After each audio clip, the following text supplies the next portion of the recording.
There are two things that hurts more than a heartbreak. Number one, stepping on Lego. And number two, waiting years for a game just for it to flop. Some of these games had massive hype, millions of dollars in marketing, fan theories and celebrity endorsements. And then silence, bugs, refunds and memes. So many memes. So today we are counting the top 10 most popular games that flopped.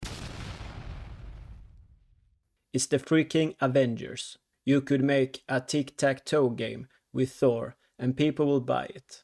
But instead, Square Enix gave us this. At first glance, it looked decent. Flashy combat, big names, cool trailers, but once you got in, it was a boring loot grind with more microtransactions than Iron Man suits. The missions felt copy-paste and the online play so empty. And everyone looked like a knockoff version of the movie actors, like the dollar store Thor. By the time they patched anything, the player base was gone, like Thanos snapped, and everybody wept away from existence. Oh yes, the game that broke the internet, and then broke everybody's console.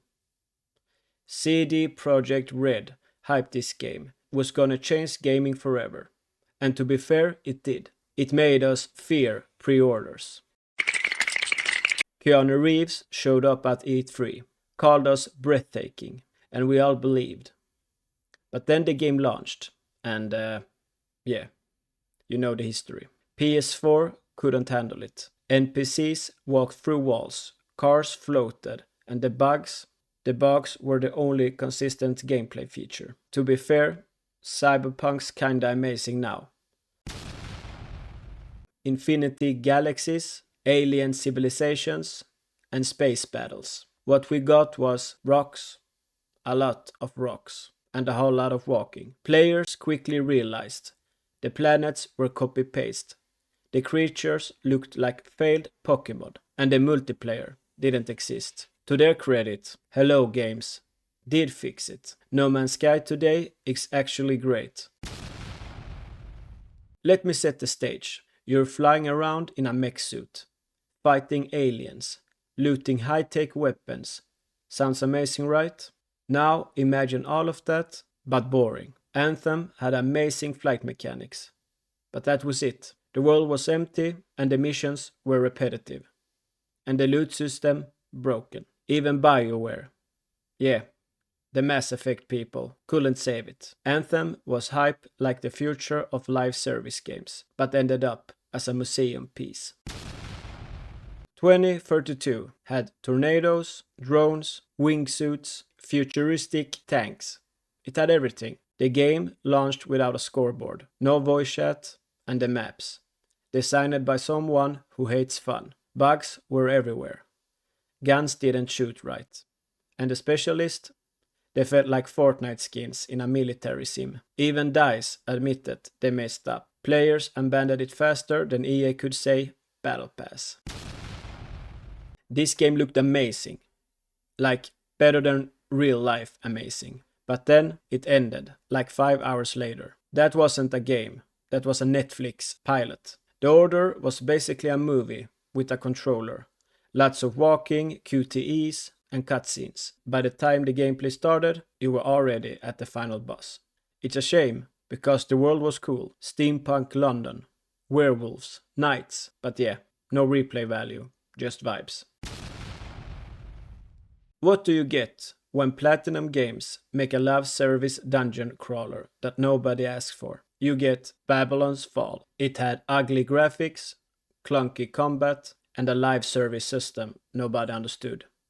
At one point, fewer than 10 people were playing on the entire planet. And that doesn't feel like an online game. That's a private server. It was shut down in less than a year. That's faster than my willpower on leg day.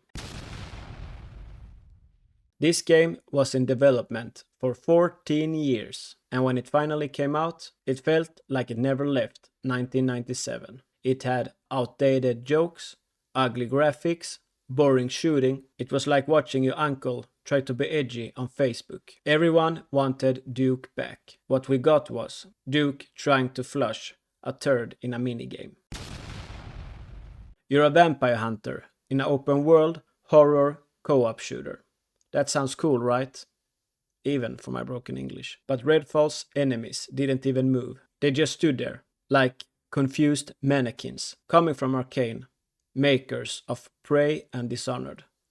This was like Gordon Ramsay serving you burnt toast. No one played it, and those who did immediately wanted their garlic back. This might surprise you. eFootball 2022. And you know it's bad when a football game becomes the joke of football fans. eFootball 2022 replaced legendary PES series, and it looked terrifying, like a haunted doll terrifying. Glitched faces, players skating on grass, and ball physics that made FIFA 98 look realistic. It quickly became the lowest rated game on Steam ever. These games had the hype, the budget and expectations, but it still ended up as warning signs. Some got fixed, but some didn't. Never trust the hype and never trust trailers. Which game do you think flopped the hardest? Write it in the comment section. Don't forget to smash that like button, share the video, and I'll see you next time. Peace.